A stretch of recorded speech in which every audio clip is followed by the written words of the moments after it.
Tonight on CTV, the Meow Wolf art installation has opened in Denver. And see what went down when the Rams took on the Hawkeyes.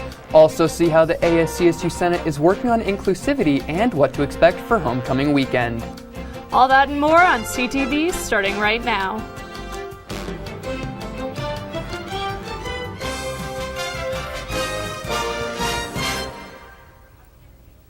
Good evening, Rams. I'm Robbie Patla. And I'm Ren Wadsworth. Thank you for joining us tonight. The associated students of CSU are required to attend the Pride Resource Center training to be more inclusive.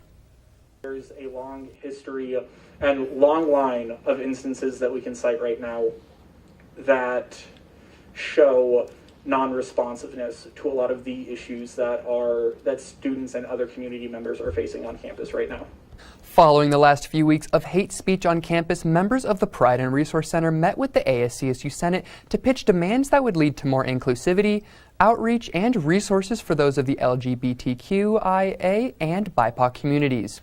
The trainings and new amendments put in place are all geared toward making all students feel safe on campus. Governor Jared Polis announced the return of the at-home COVID test in Colorado at the press conference on September 21st. The program is being reintroduced to the state in an attempt to keep Colorado's numbers down, especially in areas like Larimer County where COVID cases remain high. The state was given over 2 million Binax Now rapid tests, which will be dispersed to individuals in 8 separate tests. Polis continued that anyone interested in receiving them can sign up at covid19.colorado.gov/COVID-19 at-home tests. A handful of Fort Collins' larger employers wait for clarification from the federal government regarding the Biden administration's vaccine mandate. Last week, the administration announced that it would require all private companies with more than 100 employees to require vaccinations or weekly testings. According to the Coloradoan, companies that fail to require vaccines or weekly testing may be charged $14,000 per violation. According to the Fort Collins Chamber of Commerce, the city has around 120 employers that fit this demographic. COVID-19 has affected the city of Fort Collins in many ways. Natalie Devereaux has more on the story. Natalie? Thanks, Robbie. As a CSU student, most of us are familiar with transport and have likely rode the bus at least once or seen them driving around. However, consequences of the nationwide employee shortages have now hit public transit industries in Fort Collins, and you may have noticed fewer buses on the road. This is because there are simply not enough bus drivers to sustain all routes. 2 circuits have already been pulled from action, while others have reduced hours.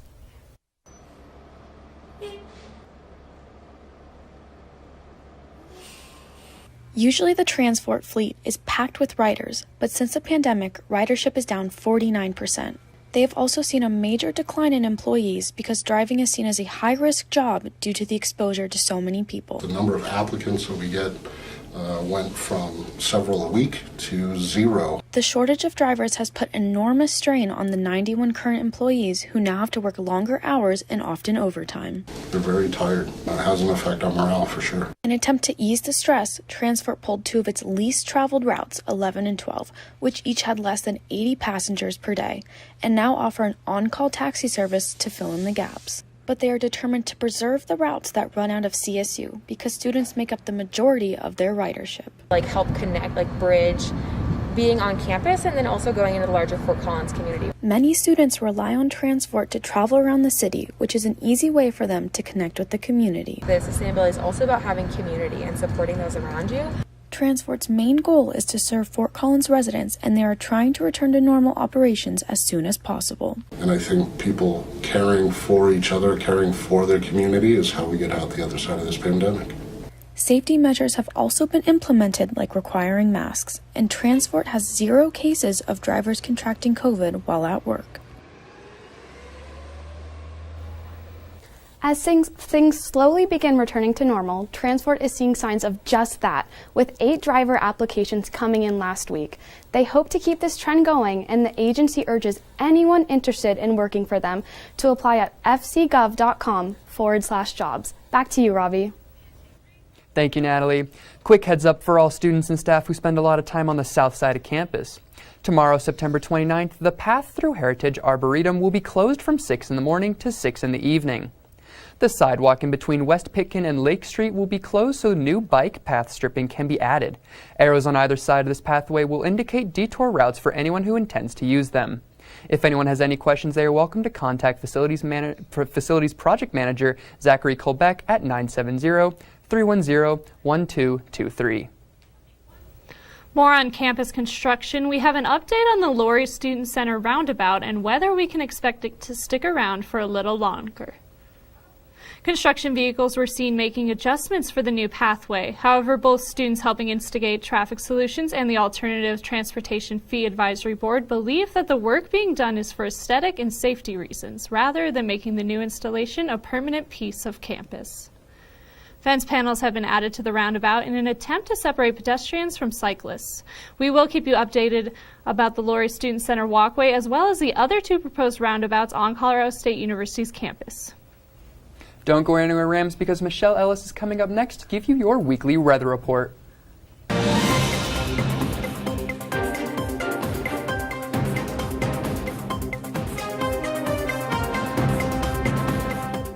Welcome back from the break, Rams. Colorado State University chemists have been given a $3 million grant to fight plastic pollution by changing the way we view recycling. Over 10% of the United States Department of Energy's budget to fight plastic pollution has been granted to CSU's Polymer Upcycling Research Team. One branch of the study is graduate students like Mariel Price. So about 600 million metric tons of plastic waste gets produced every year. And that plastic waste, by and large, winds up accumulating in landfills. The group, led by Colorado State University professor Eugene Chen and in collaboration with researchers at MIT and Northwestern University, plan to reduce and reuse discarded plastics using circular polymers. Mostly we've been working on the development of more sustainable methods for making polymers, but we've also recently started these projects developing chemically recyclable polymers. Really, the main overarching goal is to help prevent the accumulation of plastic waste in landfills and in the environment, and to reuse that plastic resource over and over again without it going to waste.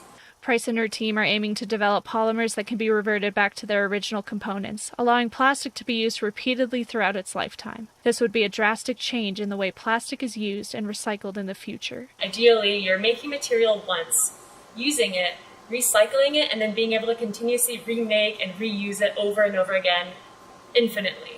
The research surrounding polymer upcycling has just begun, but as they work, the team strives to make the world a little more sustainable. The research project is set to take 3 years under the Department of Energy's supervision, but as new innovations and discoveries come to light with the study, we will keep you updated here at CTV. It's already almost October, and that means the CSU Homecoming and Family Weekend is upon us. This 4-day event from October 6th through the 9th will include many events for all students, staff, their families, and alumni to enjoy. The events will kick off on the Wednesday with a CSU Trivia Night at alumni-owned Ryan's Sports Grill. From there, festivities for the week include the Distinguished Alumni Awards, the 5K Homecoming Race, and Friday Night Lights, where many can gather on the west lawn of the LSC to enjoy a bonfire, fireworks, and the lighting of the A. More events will take place throughout the week that all lead up to the homecoming football game against San Jose State. This year's homecoming weekend is sure to be loads of fun for Rams and their families. I am super excited to see the Rams show their spirit once again. I am personally most excited for, however, to see the A lit up because it has been a while since we saw that. What about you, Ren? Like you said earlier, I'm excited to see Rams out and about and showing their school spirit, but I'm just hoping it doesn't get a little too wild like it can at those homecoming games. Yeah, do that. And speaking of wild, Fort Collins wildlife rehabilitators rescued an injured goose from a mobile home park. Northern Colorado Wildlife Center responded to a call from a park resident who had seen the loose goose. When the response team arrived, the bird walked directly up to the group. Shortly after, the rehabilitators discovered the animal's wings had been clipped and it was being kept as a pet inside one of the mobile homes. No information has been released about the owner of the house, but the goose was later transported to Greenwood Wildlife Rehabilitation Center, where it will undergo treatment. There are an assortment of clubs around CSU for all Rams to take part in. However, this one may pique interest for those who love to travel. Junior Sydney Walsh introduces the Vicarious Travel Club. This is a club that'll provide students with a great opportunity to learn about how to budget and how to travel safely, what to do if you're in uncertain circumstances and who to go to when you're abroad, and culture barriers, language barriers, stuff like that. Through slideshows, personal stories, and other outlets, students will share travel experiences and collaborate together to create effective guides and plans they can use anytime they decide to travel, whether it be domestically or internationally. Who doesn't love traveling? If you love traveling, this is a perfect club for you. If you want to learn more about how to travel, what to do while traveling, great places to see, this is the club for you. You should join this club. Students interested in joining the Vicarious Travel Club can do so by either visiting Ramblink or emailing Walsh at sawalsh@colostate.edu. If you are looking for something out of this world, a new art installation just opened in Denver called Meow Wolf. Meow Wolf is an interactive art exhibition that tells a story that participants must piece together as they navigate the maze of displays. Meow Wolf has 2 other locations in New Mexico and Las Vegas, but every installation is unique to the location. The Denver shop is called Convergence Station and highlights things like interdimensional travel and galactic harmony. The 4-story art museum features the work of over 100 groups and individuals from Colorado and even showcases 20 Fort Collins artists. This includes CSU professor Cyan Tornatsky, whose film Where I Am When I'm Not With You is on display along with other creative films on loop in their in-house theater. Convergence Station in Denver is certainly a unique experience, but you don't have to rush to see it yourself because this Denver art show is on permanent display. Colorado State University launched a new effort to boost their already impressive 70% graduation rate by investing $11 million to close equity gaps. This building on progress that CSU has made over the last decade to continue to close gaps across socioeconomic status, race, gender, and other demographics. CSU's System Chief Academic Officer Rick Miranda said, quote, "We cannot achieve our overall student success goals without closing equity gaps," end quote.